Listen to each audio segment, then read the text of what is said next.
ക്ഷേമ പെൻഷൻ്റെ ഏറ്റവും പുതിയ വീഡിയോയിലേക്ക് സ്വാഗതം. അപ്പോൾ ആദ്യമായിട്ട് ഈ ചാനലിലാണെങ്കിൽ സബ്സ്ക്രൈബ് ചെയ്യുക. നേരെ നമുക്ക് വീഡിയോയിലേക്ക് പോകാം.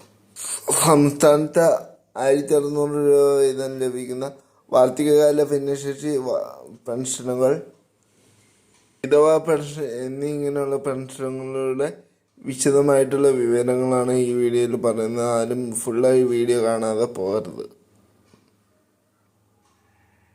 സാമൂഹ്യ സുരക്ഷ ക്ഷേമ പെൻഷൻ വാങ്ങുന്നവർക്ക് 5 മാസത്തെ ക്ഷേമ പെൻഷൻ, അതായത് കുടിശ്ശിക ഉണ്ടായിരുന്നു. ഇനി 2 മാസത്തെ, ഓണത്തിനും ഈ ജനുവരി മാസം വിതരണം ചെയ്ത് തീർത്തു. ഇനി കേവലം 3 മാസത്തെ 4700 രൂപ മാത്രമാണ് കുടിശ്ശിക ഉള്ളത് ക്ഷേമ പെൻഷൻ. ഈ പെൻഷൻ കുടിശ്ശിക ഏപ്രിൽ മാസം, അതായത് ഏപ്രിൽ മാസം വിതരണം ആരംഭിക്കും. 2026 തന്നെ പൂർണ്ണമായും ക്ഷേമ പെൻഷൻ കുടിശ്ശിക കൊടുത്ത് തീർക്കുമെന്നാണ് ധനമന്ത്രി അറിയിച്ചിട്ടുള്ളത്.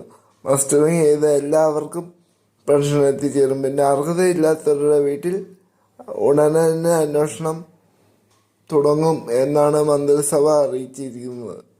ക്ഷേമ പെൻഷൻ കൂട്ടും എന്നൊക്കെ വാഗ്ദാനം ഉണ്ടെങ്കിൽ ഇതുവരെ ക്ഷേമ പെൻഷൻ നടപടിയിലേക്ക് സർക്കാർ കടന്നില്ല. ഈ വർഷം തന്നെ കുടിശ്ശിക കൊടുത്തു തീർക്കും. അത് കഴിഞ്ഞ് ഇലക്ഷനൊക്കെ വരാനിരിക്കുകയാണ് എന്ന് ധനമന്ത്രി പറഞ്ഞു. കുടിശ്ശിക എത്രയും പെട്ടെന്ന് കൊടുത്തു തീർക്കും. 2026 ആരംഭിക്കുമ്പോൾ തന്നെ കുടിശ്ശികയെല്ലാം പൂർത്തിയാക്കി തീരും എന്ന് ധനമന്ത്രി അറിയിച്ചിരിക്കുകയാണ്. സന്തോഷ വാർത്ത.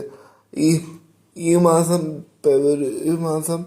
20-നും 30-നും ഇടയിൽ ക്ഷേമ പെൻഷൻ എത്തിച്ചേരും. അപ്പോൾ എല്ലാവരും ചാനൽ സബ്സ്ക്രൈബ് ചെയ്യുക. വീണ്ടും മറ്റൊരു വീഡിയോ ആയിട്ട് കാണാം. ബെല്ലൈക്കൻ എനേബിൾ ചെയ്ത് വെച്ചാൽ ഞാൻ ഇടുന്ന ഓരോ വീഡിയോ നിങ്ങളെ തേടിയെത്തുന്നു. നമസ്കാരം.